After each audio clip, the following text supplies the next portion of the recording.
Social media is such a big part of our lives, but when it comes to posting about your children, there are mixed feelings. Florence Ann Romano is a child care advocate, and she joins us once again to share her tips and advice. Welcome. Hello, so happy to be here. Hey, I'm so glad you're joining us for this topic in particular. I'm really torn because I myself certainly watch what I post regarding my children. Unfortunately, the world's a scary place, and you just never know what you're putting out there. When it comes to sitters and families, there are some maybe gray areas when it comes to connecting online and on social media. So could we jump right in about the connection itself? Should we be connected? Should we be friending the people who are caring for our kids? I always say that being friends with your caretakers on social media is a really good thing because it's who they are when they think you're not looking necessarily. It's a nice way to check things out, what they're posting, how they're representing themselves, their pictures, how they speak. So I do suggest being friends with your caretakers or your nanny or people who are in your life taking care of your children. I think it's another level of security. And you know what? Sometimes these sitters and these nannies or caregivers, they become another family member at that point, right? And you want to stay connected with them even when your kids grow and they've moved on to something else.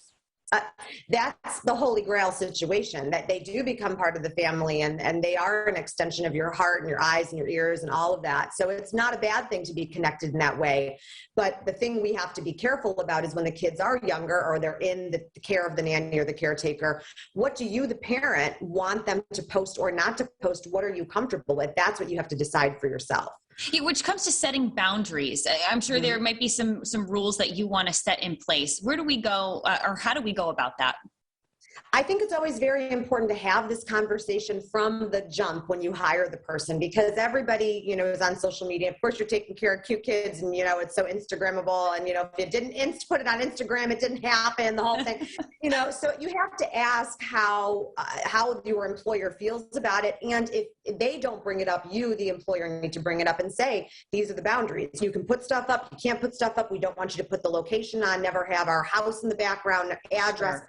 Share those, types of details. So it's really up to you to decide what you're comfortable with and making sure that they're following those rules and making sure you're friends with them on social media so you can make sure if they are posting, you can see that.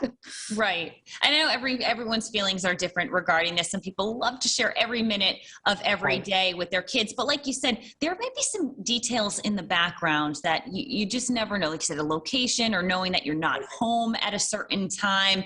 You keep it safe. You do want to keep it safe because people are watching, and the location thing is a big thing about having that on your phone and where kids are. And I'm always a big advocate of never really showing where you live or the street or the numbers on your house or giving too much personal information. You have to protect these kids because who else is going to protect them if we don't? Absolutely. The innocence there. Any other some general rules to follow when you're establishing this, when you're talking about posting certain images or even content on social media with the nannies and the sitters? I think content right now, content's always king, they say, but I think that making sure you're representing the family correctly is important. If you are going to post the children, never posting anything that's embarrassing or would disparage the family or, not giving also details about the family. You are privy to a lot of things that go on in that home as their caretaker or their nanny. And, it's kind of a cone of silence. Don't be airing a family's dirty laundry on your social media. That's not appropriate. And so I think that, just remember to treat each other and treat the situation as you would want to be treated in this situation. Right. And I think that's always a good rule of thumb. And like you said, just start with that conversation, establish the boundaries and set the rules in place and it'll be a happy situation. Well, the communication is key. If you have transparency and all of that, if you can do that and set those boundaries from the beginning, you're going to have a great situation. It's the problem is when you don't have these conversations and then there's the awkwardness of having to have a conversation later or even having to fire someone because the boundaries weren't clear. So don't hesitate communicating everything that you need, because again, it is about your family and peace of mind. And social media is a big part of our world. So it's certainly normal to jump in and have that conversation. Well, Florence Ann, thank you so much for joining us. Thank you for having me. It's always a pleasure. If you want to see more of those do's and don'ts of social media for sitters and families, head on over to rhodeshow.com.